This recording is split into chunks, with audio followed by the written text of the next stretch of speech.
Hello everybody and welcome back to another episode of Prog Mondays. Today, as per request, well not really per request, but I can sense that people have kind of been wanting me to make this video about my favourite modern prog albums. Now, I remember I saw in the not only the comments, but I saw somewhere on Facebook there was someone talking about my videos and they were complaining about how I don't talk enough about modern prog and why I don't talk enough about modern prog and all that kind of stuff. The reason why is because I've only gotten back into prog recently, so I'm kind of learning about the 70s stuff, like the early beginnings of prog, still learning and digesting all that 70s stuff.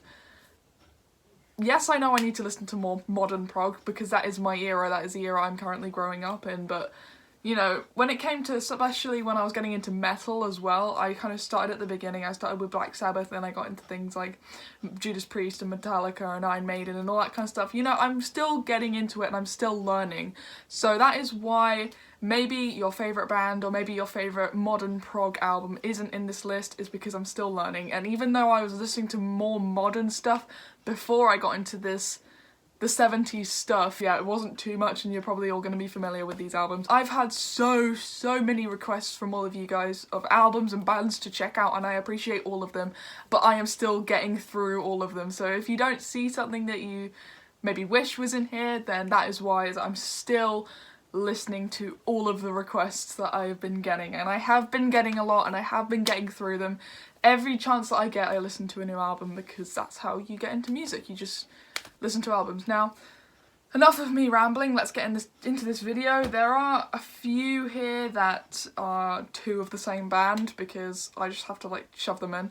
But one quick thing before I start the actual list, there is one album that I don't own on vinyl just yet, but I'm going to mention it anyway, and it is the most recent, I guess, release of Rush, which is Clockwork Angels. It was 2012, it was their last studio album, I believe. This is just such a great album from an older 70s group who were still thriving throughout the 80s, 90s and into the 2000s, and this is an absolutely great album and a great way to leave off their career. I mean, it was just so great, and I really wish I had the chance to see Rush before they disbanded.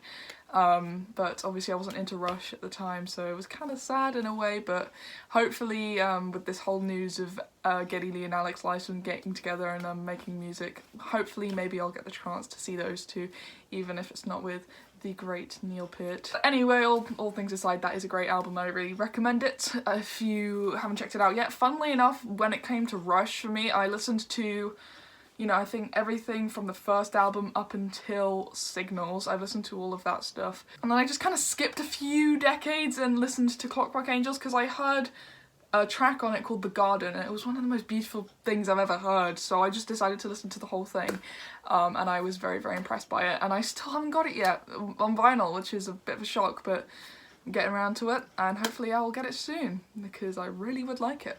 Alright, so going into the stuff that I've actually got physical copies of here, they're not in any particular order, by the way, just a quick side note. The first album I'm going to talk about here is Tool's 10,000 Days. I'll take it out here so I don't get the glare. This is an amazing album. This is just a classic progressive metal-y, psychedelic-y metal-y kind of album, and I might get a lot of angry Tool fans in the comments saying, well, Tool isn't prog, or Tool isn't metal, or Tool isn't this, Tool isn't that. This is how I've interpreted it, okay?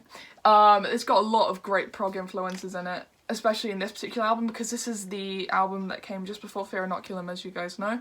So this was heading more in the progressive rock route than the metal route, which was like their earlier stuff. But this is an amazing album. This copy is actually not an official one because they haven't actually released 10,000 Days as an official release yet. So I've got this copy because I wanted to hear it on vinyl. And my favourite tracks on here, all of them. This is a 10 out of 10 album for me. It's an absolutely fantastic album. I really recommend this one to all of you guys who want to explore more of the kind of almost like acid rock kind of prog, psychedelic fusion, all that kind of stuff. It's great. It's an amazing album. So, as you can see on my shirt, there's obviously going to be a Dream Theater album in here, and I've chosen Octavarium. Now, there is so much slander of Dream Theater in this progressive rock community, which I don't understand why. I mean, I get people not liking music, but you can't really call them bad when they've got all these great musicians on them. And I know a lot of people seem to not like this album. I mean, it seems like no one actually likes any Dream Theater albums. But this one is my favourite. This is Octavarium. And the reason this is my favourite is I've got such an emotional connection with this one, because the first Dream Theater album I heard was Images and Words, and then it was Awake, and then I heard this one. I didn't listen to Metropolis Part 2 for a while. I really wanted to also put in Black Clouds and Silver Linings, but this one is my favourite. Just everything on this album is amazing. There's a lot of Muse influence as well, and Muse are one of my favourite bands, were one of my favourite bands for a long time. They're a great group, by the way, I love Muse. But the actual title track, Octavarium, it just takes you on this amazing journey of progressive rock, metal, and all that jazz, and just the technicality of the album, the technicality of the band, the musicians, everything about Dream Theater I love. And so yeah, this is Octavarium by Dream Theater, and I believe that this was released in 2005, so definitely a modern progressive rock classic.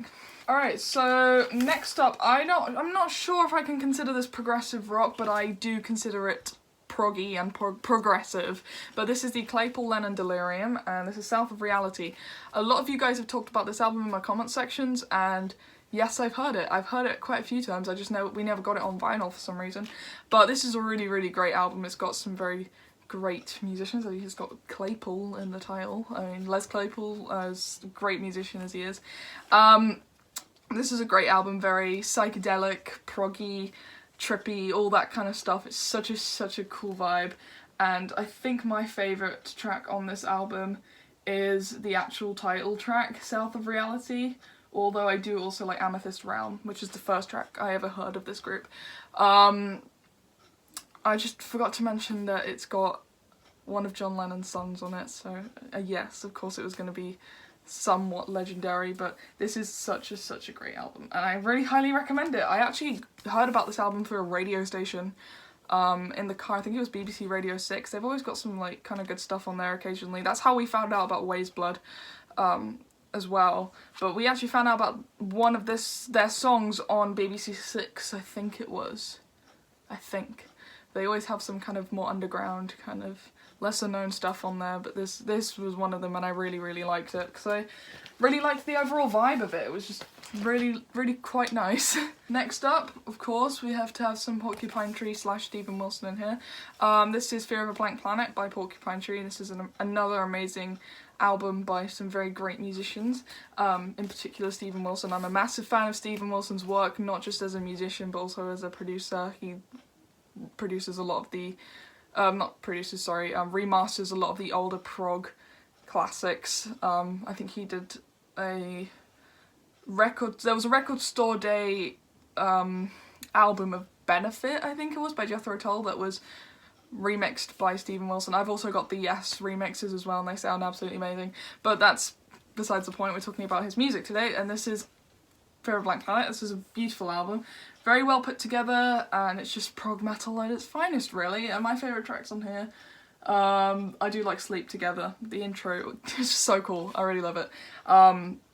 But yeah, this is a great modern prog classic, one to definitely check out if you are less familiar with, maybe you're familiar with Steven Wilson's solo work and you want to know what he's kind of done as well as that, then definitely check out Porcupine Tree. They're a really great band. Definitely one to check out. I keep saying that, but I'm urging you guys to check it out. Alright, going back to Tool again, because I don't know if a lot of you guys know, but I'm a massive Tool fan. They were my favourite band. They pretty much are my favourite band at this point. I still haven't let go of my love of Iron Maiden, because they were my favourite band, and they still are my favourite band technically, but Tool are very much a close second. And this is Lateralis, and I wish that this is actually an official release, but I really wish that the vinyl version had the original cover on it, because I've got the CD somewhere. Yeah, I've got the CD version of the album here, and I've also got the vinyl version. I much prefer the actual layout of the CD version. I mean, it just looks like the original, and it looks a lot nicer. This one, I love the artwork. I'm a big fan of Alex Grey Lifeson. Alex Gray's artwork, big fan of his work and all of the stuff he's done with Tool and just his stuff as a solo artist. But this is, talking about Tool now, this is an absolutely phenomenal album. This is my favourite Tool album. And this one is almost the bridge between their metal side and their progressive / psychedelic side. So it's like the middle bit, and it's got bits of both. And my favourite track on here is Reflection. Such a great track. It's almost like Middle Eastern-y kind of feel to it, and just everything from the opening to the closing of the album, every track on this is great. And I urge you to listen to it if you've not heard of Tool, which I guarantee you probably have, because they are just so widely known in not only the prog community but also multiple other communities. It's just a fantastic album. The fantastic group, sorry. A lot of my friends don't like Tool. Next up we have, this is Blackwater Park by Opeth, and this is one group that I've really stuck with from the suggestions from you guys. This album in particular I'm a fan of because back when I was a bit younger, I was very much a fan of that kind of vocal style. Don't really remember the terminology for it. Is it like growling or something like that? My dad likes to call it sore throat singing. But that type of vocal ability. And the reason I love this so much is because it has the elements of progressive rock, of course, metal, which is something that I have a massive affinity to, and the vocal style, because when I was younger I used to love that kind of stuff, and it kind of brought me back to a place where I was not stressing about going to work and all that kind of stuff. So I guess it brought me back and it really hit me hard. I really just love this album. I love this group a lot, and thank you to everyone who suggested us to listen to Opeth. We're big Opeth fans now. And I urge any of you out there who like that kind of vocal style and like progressive rock, whatever, metal even, with the very heavily distorted guitar tones, to check out this album. It's beautiful in its own way, and it's just amazing. Check out Opeth, they're very good. Alright, we're coming up to the last couple of albums on my list. So the first one, so this is Deloused in the Comatorium by the Mars Volta, a group that maybe you guys are all familiar with. They're a fantastic group, American progressive rock band, and I think this album is their most well-known one, but it is my favourite of their discography so far. I mean, I've only listened to this and bits of other stuff, but this one is definitely my favourite. It's got a great concept to it, it's just great musicians, great songwriting. Not much of a fan of the vocalist's kind of style because it reminds me of something, but I can't really remember what it was. But I can get past that. I can get past that when it comes to music. You know, if they've got great musicians behind it, then, you know, what's not to like. But this is really great, and I highly recommend this one and this band to all of you who want to get into more modern prog as well. I never actually thought that they were a prog band really until I actually paid attention to the music, and then I realised, okay, this is a prog band. But yeah, this is a really, really fantastic album, and one that you should all check out. It's very beautiful in its own way. Again, my favourite track on here is probably, I think it's Televators, I think that's the name of the track. But yeah, I'm a massive nerd for concept albums. And the final album on our list, don't worry, this wasn't gonna go under the rug, this was gonna be mentioned. This is The Raven That Refused to Sing by Steven Wilson, as I mentioned earlier, formerly of Porcupine Tree. And as I also said earlier, has a very good solo career. So this is probably the most well-known of his solo works, and probably the best of his solo works. I know a lot of people are fighting over whether or not that his new release is good or not. Personally, I don't mind it, but anyway.